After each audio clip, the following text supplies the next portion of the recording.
ಹಿಂದೂಗಳನ್ನು ಮುಟ್ಟಿದರೆ ಸಾವಿರ ಸಂಖ್ಯೆಯಲ್ಲಿ ಬರುತ್ತವೆಂದು ಸಂದೇಶ ಕೊಡಬೇಕು. SDPI ಸಂಘಟನೆ ಮುಸ್ಲಿಂ ಗೂಂಡಾಗಳು ಹಿಂದೂ ಯುವಕನನ್ನು ಹೊಡೆದರೆ ಅಂತಹ ಸಂದರ್ಭದಲ್ಲಿ ನೀವುಗಳು ಎಲ್ಲ ಕೆಲಸ ಬಿಟ್ಟು ಅಲ್ಲಿಗೆ ಸಾಗರೋಪಾದಿಯಲ್ಲಿ ಹೋಗಬೇಕು. ಅಲ್ಲಿ ಯಾರು ಹೊಡಿತಾರೋ ಅವರನ್ನು ಮೊದಲು ನೀವು ಹೊಡೆಯಿರಿ. ನಿಮ್ಮ ಮೇಲೆ ಕೇಸ್ ಹಾಕುತ್ತಾರೆ, ಹಾಕಲಿ, ಯಾವುದಕ್ಕೂ ಹೆದರಬೇಡಿರಿ ಎಂದು ಪ್ರಮೋದ್ ಮುತಾಲಿಕ್ ಇವರು ಹೇಳಿದರು. ಗದಗ ಜಿಲ್ಲೆಯ ಶಿರಹಟ್ಟಿ ಪಟ್ಟಣದಲ್ಲಿ ನಡೆದ ಬೃಹತ್ ಹಿಂದೂ ಸಮಾವೇಶದಲ್ಲಿ ಪಾಲ್ಗೊಂಡು ಮಾತನಾಡಿದ ಪ್ರಮೋದ್ ಮುತಾಲಿಕ್, ಹಿಂದೂಗಳ ಮೇಲೆ ಹಲ್ಲೆಯಾದರೆ ಯಾರೂ ಸುಮ್ಮನೆ ಇರಬೇಡಿ ಎಂದರು. ಹಿಂದೂಗಳನ್ನು ಮುಟ್ಟಿದರೆ ಸಾವಿರ ಸಂಖ್ಯೆಯಲ್ಲಿ ನಾವು ಬರುತ್ತೇವೆ ಎಂದು ಸಂದೇಶ ಕೊಡಬೇಕು ಎಂದು ಪ್ರಮೋದ್ ಮುತಾಲಿಕ್ ಹೇಳಿದರು. ನಾವು ಎಲ್ಲ ಹಿಂದೂಗಳು ಒಂದಾದರೆ ಮಾತ್ರ ಹಿಂದುತ್ವ ಉಳಿಯುವುದು ಸಾಧ್ಯ ಎಂದು ಮುತಾಲಿಕ್ ತಿಳಿಸಿದರು. News bureau Chandrashekhar Somannavar. ಅವನ ಮೇಲೆ ಹಲ್ಲೆ ಮಾಡಿದರು. ಹಲ್ಲೆ ಮಾಡಿದ ತಕ್ಷಣ ಹೊಡೆದ್ರು ಮುಸ್ಲಿಮರು.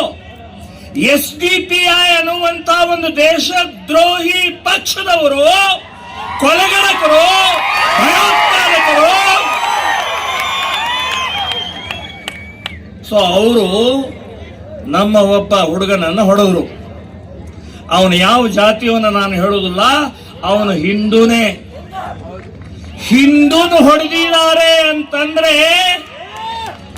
ನೀವು ಎಲ್ಲಾ ಕೆಲಸ ಬಿಟ್ಟು ಅಲ್ಲಿ ಹೋಗಿ, ಅಲ್ಲಿ ಯಾರ ಬಡ್ಡಿ ಮಕ್ಕಳು ಹೊಡಿತಾ ಇದಾರಲ್ಲ ಅವರನ್ನು ಹೊಡಿ.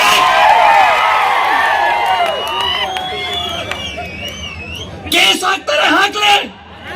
ಜೈಲಿಗೆ ಹಾಕ್ತಾರೆ, ಹಾಕ್ಲೆ. ಲಾಠಿ ಹೇಗೆ ಹೊಡಿತಾರೆ, ಹೊಡಿಲಿ. ಆದ್ರೆ ಹಿಂದೂನ್ನು ಮುಟ್ಟಿದರೆ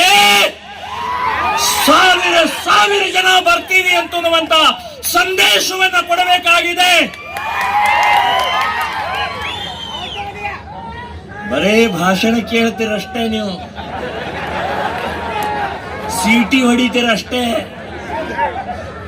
ಯಾರಿಗಾದ್ರೂ ಹೊಡೆದ್ರು ಏನೋ ಪೊಲೀಸರು ಬಂದ್ ಕೊಡೆ ಮುಕ್ಕಳೆಗೆ ಬಾಲ ಹಾಕೊಂಡು ಒಳಗಡೆ ಕೂತ್ರೆ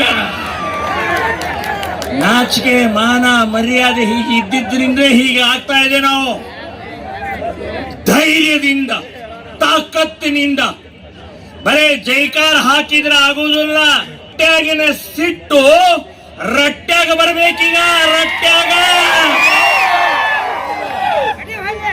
ಫೇಸ್ಬುಕ್, ವಾಟ್ಸಪ್, ಅಲ್ಲೆಲ್ಲ ನಾಟಕ ನಿಮ್ಗೆಲ್ಲ ಹಾರಾಟ, ಅಲ್ಲೆಲ್ಲ ನಾಟಕ ನಿಮ್ಗೆಲ್ಲ ಹಾರಾಟ, ಕೂಗಾಟ, ಚೀರಾಟ.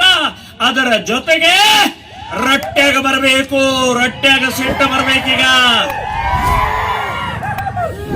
ಬಂಧುಗಳೇ, ಬಹಳ ಭಯಾನಕವಾದಂತಹ ದೇಶದ ಪರಿಸ್ಥಿತಿ ನಿರ್ಮಾಣ ಆಗಿದೆ, ಆಗ್ತಾ ಇದೆ.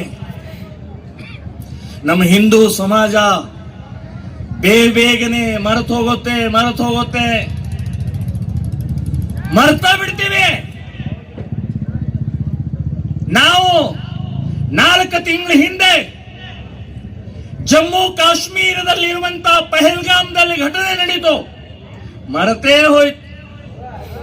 24 ಹೆಣಗಳನ್ನು ಉರುಳಿಸಿದ್ರು, ಮರೆತೇ ಹೋಯ್ತು. ಅಲ್ಲಿ ಬಂದಂತವರು, ಅಲ್ಲಿ ಹೋಗಿದಂತವರು ಹಿಂದೂಗಳು ಯಾರವರು? ಅವರೇನಾದ್ರೂ ಮುಸ್ಲಿಮರ ವಿರುದ್ಧ ಹೋರಾಟ ಮಾಡಿದ್ರ?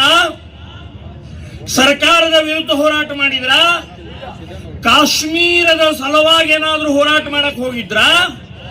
ಇಲ್ಲ.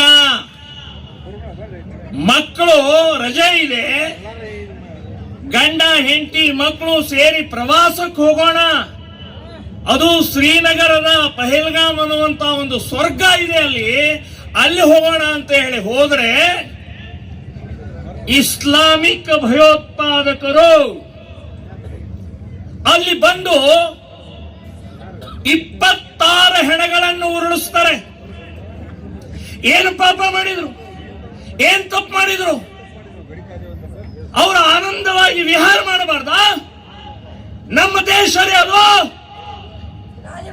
ಸೊ ಅಲ್ಲಿ ಯಾಕೆ ನಾವು ಪ್ರವಾಸಕ್ಕೆ ಹೋಗಬಾರ್ದು? ಅಲ್ಲಿ ಏನ್ ಹೇಳಿದ್ರು, ಏನ್ ಕೇಳಿದ್ರು ಅವರು? ಟೆರರಿಸ್ಟ್, ಮುಸ್ಲಿಂ ಟೆರರಿಸ್ಟ್ಗಳು, ಇಸ್ಲಾಮಿಕ್ ಟೆರರಿಸ್ಟ್ಗಳು ಇಸ್ಲಾಮಿಕ್ ಭಯೋತ್ಪಾದಕರು ಏನ್ ಕೇಳಿದ್ರು?